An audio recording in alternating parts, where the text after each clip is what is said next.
ដាក់ខ្សែធ្នូរួចហើយបងប្អូនតាមពិតទៅមករយៈមុនហ្នឹងដែលទៅតែដាក់ព្រះវិស្ណុគង់លើស្ដេចក្រត់ភ្លាមហ្នឹងគឺពួកយើងទាំងអស់គ្នានឹងនាំគ្នាផ្ទះសារទេក៏អត់តន់រៀបចំផ្នែកខាងក្រោមអត់តន់រួច 100% ទេបងប្អូនហើយរនាំងបាំងហ្នឹងក៏អត់តន់ដកចេញដែរថ្ងៃនេះខ្ញុំជីកហួសមកដល់ហ្នឹងទៅក៏ឆ្លៀតថតចែកម្លែកជូនបងប្អូនទាំងអស់គ្នាអញ្ចឹងណាទៅថ្ងៃដែលយើងព្រះវិស្ណុគង់លើស្ដេចក្រត់មកពីខេត្តឧត្តរមានជ័យមកដាក់នៅកន្លែងដើមនៅខេត្តសៀមរាបហ្នឹងគឺពេលដែលខ្ញុំទៅដល់ហ្នឹងគឺមានបងប្អូនខ្មែរយើងគាត់ឃើញអត់មានខ្សែធ្នូហើយការផុសរបស់ខ្ញុំហ្នឹងក៏មានការវែកញែកច្រើនមែនទែនថាស្នើសុំឲ្យដាក់ខ្សែធ្នូអ្នកខ្លះក៏ថាគួរតែដាក់ខ្សែធ្នូបាញ់ចេញធ្នូបាញ់ចេញក្របព្រួយអញ្ចឹងណាឥឡូវនេះគឺបានដាក់ខ្សែធ្នូរួចរាល់អស់ហើយបងប្អូនគេអត់តដាក់សោះដោយសារតែគេរៀបចំអត់តរួចហើយយើងអន្តេះសាបារម្ភពេកអញ្ចឹងណាបងប្អូនតែថ្ងៃនេះចង់ថតចែកម្លែកជូនបងប្អូនទាំងអស់គ្នាថារួចរាល់ហើយខ្សែព្រួយដែលបាញ់ត្រៀមទៅប្រទេសសៀមចោលចង្រៃពួកវាបើសិនជាមានកូនចិត្តឆ្លៀនពៀនទន្ទ្រានមកលើទឹកដីកម្ពុជាយើងទៀតត្រៀមខ្លួននឹងវិនិច្ឆ័យអន្តរាយឥឡូវនេះគឺកម្មរបស់ពួកសៀមចោលចង្រៃគឺតន់បណ្ដាឲ្យបងប្អូនម្យ៉ាងវិញទៀតចង់ចែកម្លែកប្រាប់បងប្អូនទាំងអស់គ្នាថាកន្លែងដើមគឺទីនេះភិកច្រើនគឺគេហៅថារង្វង់មូគ្រុឌឬក៏ស្តុបគ្រុឌអីចឹងណាបងប្អូនតែពេលដែលយើងព្រះអង្គទៅខេត្តឧត្តរមានជ័យទៅក៏คล้ายទៅជាស្តុបព្រះបាទជ័យវរ្ម័នទី7ព្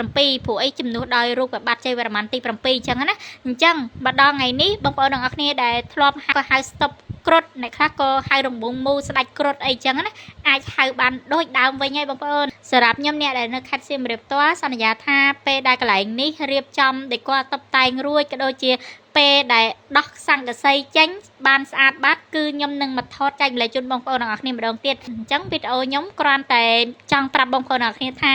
ខ្សែធ្នូដែលបងប្អូនខ្មែរយើងសនំពោគឺបានដាក់រួចរាល់អស់ហើយបងប្អូននៅសល់បន្តិចបន្តួចផ្នែកខាងក្រៅបងប្អូនសម្រាប់បងប្អូនដែលកំពុងតែមានអាការៈធ្វើទុកពិបាកបាត់ជើងម្ដងយូរជួនកាលបាត់ជើងមកលាមកដាច់ដូចអាចចន្សាយមានអារម្មណ៍ថាបាត់ជើងមិនអស់ពីពោះចេះតែតឹងពោះឈឺចង្កេះឈឺខ្នងហេវហត់អស់កម្លាំងនឹងគឺជាអាការៈធ្វើទុកនៃជំងឺឬដងបាតហើយបងប្អូនថ្នាំព្យាបាលខាងប្អូនជាប្រភេទថ្នាំខ្មែរបងប្អូនភាសាពី5ថ្ងៃទៅ7ថ្ងៃចាប់ផ្ដើមផ្លូវលាមកឆ្លាស់បាត់ជើងអស់ហើយបងប្អូនឯឬដងបាតដែលដោះចេញខាងក្នុងនិងខាងក្រៅចាប់ផ្ដើមរួញស្វិតបន្តិចម្ដងស្វិតដូចសាច់កណានអញ្ចឹងអត់កើតមកវិញទេបងប្អូនក្នុងអំឡុងពេលឧស្សាហ៍ថ្នាំចង់ឲ្យថ្នាំមានប្រសិទ្ធភាពលឿនគឺបងប្អូនត្រូវតមរយៈពេលហូបថ្នាំសិនការតមគឺមាននៅលើកញ្ចប់ស្រាច់ក៏ដូចជាមាននៅក្នុងកេសនិងស្រាច់តែម្ដងថ្នាំខ្មែរខាងប្អូនគឺគិតគូរពីអនាម័យខ្ពស់បំផុតបងប្អូនទាំងអស់គ្នាទាំងការហាថ្នាំក៏ដូចជាការវេចខ្ចប់បងប្អូនបានយកថ្នាំទៅគឺអាចកាច់មើលថ្នាំបានគឺថ្នាំហ្នឹងឡើងស្រួយកាច់ទៅលឺទាំងផុសពេលដែលដាំទឹករួចហ្នឹងគឺក្លិនឈ្ងុយដូចតែអញ្ចឹងបងប្អូនទាំងអស់គ្នាអត់មានជាតិចត់ជាតិល្វីងនៅក្នុងហ្នឹងអត់មានជាតិ